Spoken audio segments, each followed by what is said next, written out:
Hello, my friends. I'm Sharri Harmel, and welcome back to your next chapter. When my 25-year marriage ended, I didn't just lose a partner. I lost the financial life I had known for decades. Suddenly, every decision was mine, every risk was mine, every consequence. And even though I had a background in finance, I was afraid, not of investing, but of one quiet question that so many women over 50 carry, and that is, what if I run out of money? If you're managing money on your own in this chapter, whether because of divorce, widowhood, or simply living independently, today I want to share what living alone taught me about money. Not from fear, not from shame, but from clarity and confidence. Before we go any further, I want to say this clearly. There is nothing wrong with you if money feels heavy right now. You can do this. Even if you've never been interested in money, even if you've never made big financial decisions on your own, even if you feel behind, it's never too late. And you don't need to be a financial wizard to manage your money well. What you do need is calm, awareness, and a willingness to stay engaged. So today I want to share 5 money truths I've learned personally, professionally, and through watching many women navigate marriage. Truth number 1, your financial life needs to match the life you're living now. This was the first adjustment I had to make, and it was bigger than I expected. What worked financially for me at 40 does not work the same way at 60. At 40, I was married. At 60, I'm not. At this stage of life, we're often carrying different energy. Even if we're still married, we have different timelines for earnings and for career changes. We have different priorities: travel, family support, health, and we have very different expenses, especially medical ones. Even if you're no longer running a traditional family budget, you still need clarity about what you want and what you can comfortably afford. For example, I love travel, but I love beautiful hotels. And I had to sit down and decide how many trips per year actually made sense for my life now, not the life I used to have, where I didn't even think about it, not a life that I thought I should have, but the life I have now. Managing money after 50 is less about accumulation and more about alignment. Your money should reflect the life you're living now, not your old identity. Truth number 2. This is a hard one.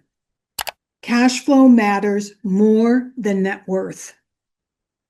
It's a hard one to stomach, but that truth helped me to sleep better at night.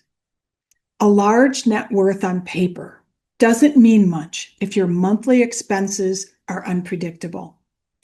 What creates peace of mind isn't a number, it's predictability. And here's what helped me: understanding what money is coming in and understanding what money is going out, and looking at my spending annually, not just month to month. Some months are heavier. You've got taxes certain months. You've got travel that you want to do certain months. You've got medical expenses. You've got month to month that's changing. You've got holidays. Some months are heavy, like I said, some months are light. Tracking expenses, though, helped me to see the whole picture instead of panicking during those high-speed months. Financial predictability matters more now. You don't need to impress anyone. You need to sleep well at night, right? And I'll share this here because context matters. My undergraduate degree is in finance. My first job was with Bank of America in San Francisco in their corporate headquarters. And I later became a retail stockbroker, working with individuals, not institutions. I have loved this industry my entire life, not because I made loads of money, but because I respect what money can do when it's managed thoughtfully. And even with that background, I still felt fear when I was suddenly on my own, which brings me to the next truth.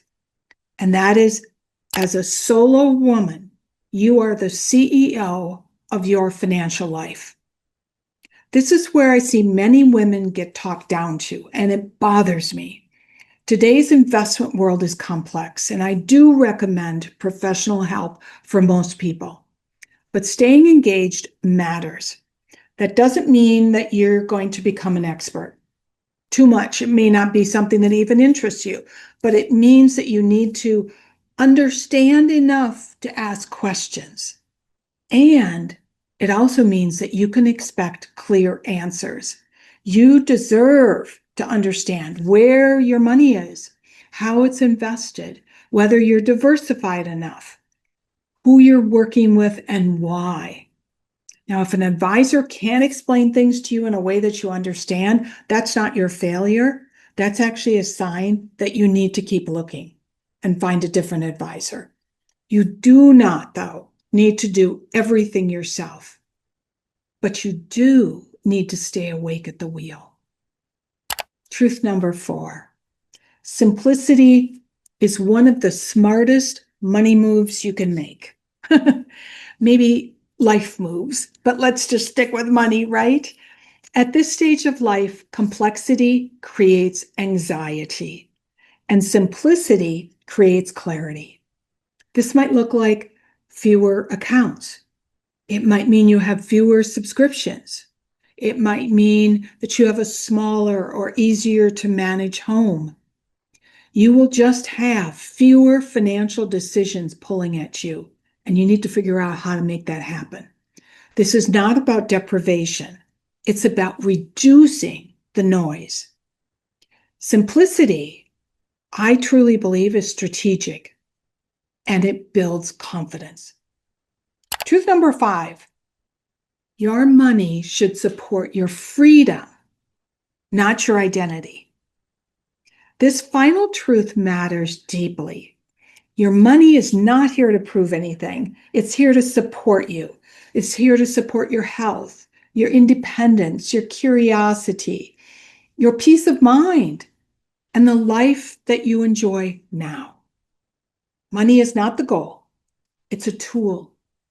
One of the most important tools for designing your next chapter. I often say there are 2 things we need to manage closely in this chapter of our lives, and that is our money and our time. When I think back to those early days after my marriage ended, when everything just felt unbelievably heavy and uncertain, what I wish I had known is this: money isn't about being fearless. It's about rebuilding trust with yourself.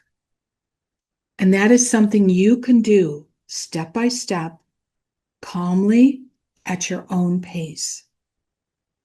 Now, if this conversation resonated with you, I'd love for you to subscribe and share in the comment section what in the world feels hardest about money right now for you in this chapter of your life.